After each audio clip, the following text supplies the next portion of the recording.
হ্যাঁ মা, আজকে কি রান্না করছো? আর শাকের ডাল। আচ্ছা, এটা কিভাবে বানায়? প্রথমে কড়াইতে তেল দিয়ে ও, এরপর কি দেবে? শুকনো লঙ্কা, আচ্ছা, আর এরপর? কালো জিরে দেবো। ও আচ্ছা, এরপরেই কি তবে শাক দিয়ে দেবে? না, কাঁচা লঙ্কা দেবো। আচ্ছা, এরপর তাহলে কি দেবে? এরপর এরপর শাকটা দেবো। এটা কি পাট শাক? হ্যাঁ, পাঁচটা। বাহ, বেশ ভালো তো।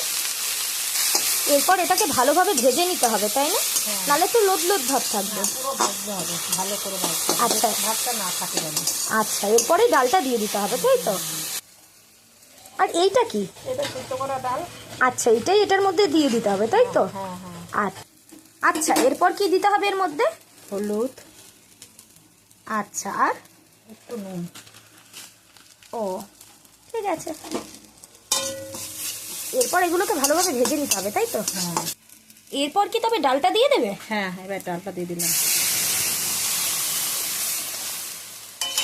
আর এরপর এটা ভালোভাবে মিশিয়ে নিতে হবে, তাই তো? হ্যাঁ।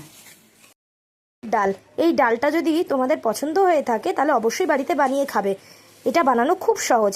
আর এর জন্য লাইক, সাবস্ক্রাইব ও শেয়ার করে দেবেন। আর যারা ফেসবুক থেকে দেখছেন অবশ্যই ফলো করে দেবেন। টাটা।